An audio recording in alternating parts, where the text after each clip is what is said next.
Donc là, je vais vous présenter un petit système. Je suis pas du tout spécialiste en 3D, mais c'est comment créer un petit personnage animé en 3D assez rapidement.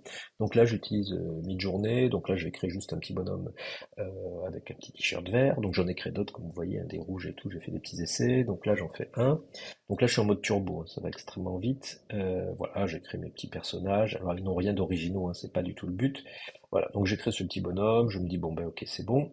Je le sauve. Donc je le sauve sur mon disque dur. Donc c'est vraiment une image 2D, hein. Donc vraiment je parle de cette image 2D. Donc je pourrais dessiner moi-même, je pourrais prendre une photo, je pourrais faire ce que vous voulez. Il faudrait qu'il soit juste sur un fond blanc, c'est plus simple. Donc après j'utilise un site web qui s'appelle tripo3d.ai.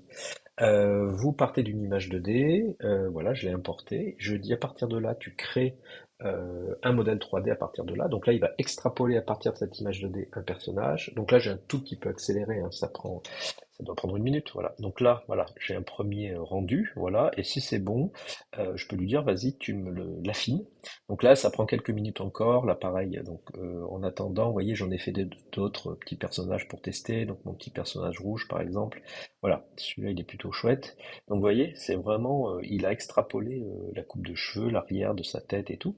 Là je peux le sauver en différents types de formats. Donc là je vais le sauver en OBJ ou en FBX comme vous voulez.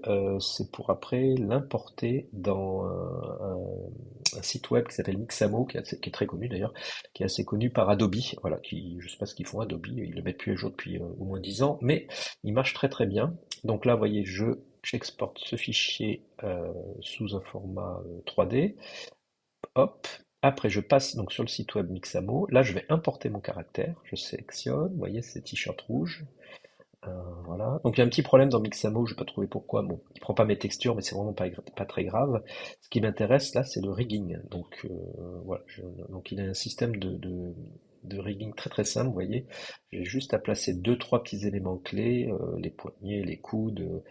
Les genoux, voilà, là je le fais très très vite, hein, vraiment je le fais grossièrement, voilà. Et à partir de là, il va faire un auto-rigage, je sais pas si c'est français tout ça, et regardez, presque automatiquement, voilà, il me fait ça. Donc mon petit personnage, regardez, il est bien rigué, et je peux lui appliquer des animations qui sont déjà préenregistrées, mais je peux aussi mettre mes propres animations. Donc j'ai fait des petits tests avec des étudiants, avec Rococo, avec des cas, qui permet de se filmer et de créer une animation comme ça que l'on peut appliquer sur son petit personnage 3D. Voilà. Donc vous voyez, très très simple. Là, il fait de la rumba, mon petit bonhomme.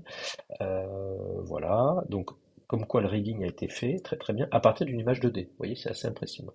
Et à partir de là, je vais pouvoir l'exporter. Donc là, maintenant, je pourrais l'exporter. Voilà, je veux travailler dans Unity, dans Spline, dans Maya, enfin, voilà, ou Cinema 4D par exemple. Moi, j'utilise pas mal Cinema 4D. Donc, je vais vouloir récupérer ce personnage et son animation dans Cinema 4D. Donc là, je vais l'exporter. Donc c'est voilà, hop. Donc là, je suis juste en train de m'amuser.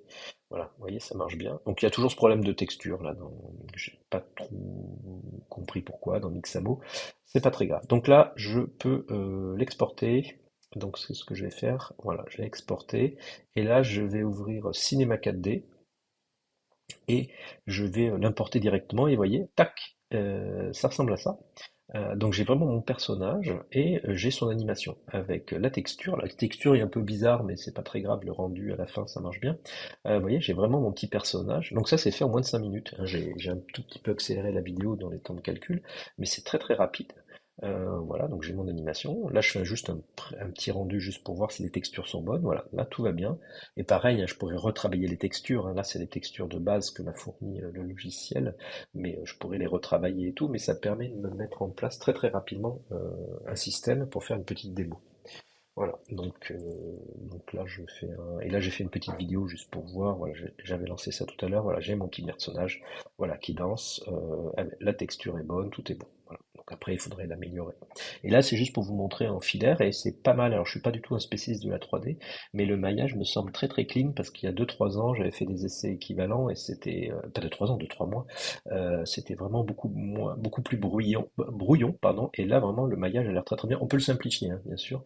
Là, j'ai fait un maillage moyen, mais c'est vraiment très très propre. Voilà, Donc c'était juste pour vous montrer ça, sachant que je ne suis pas du tout spécialiste 3D, mais ça me permet de faire très rapidement des petites maquettes comme ça, avec des petits personnages, très très facilement, et qui permet, bien sûr c'est pas du tout pour le projet final, mais ça permet juste de voir, et pour un prototype d'aller très très vite et de pas passer son temps euh, à faire quelque chose qui est très très laborieux.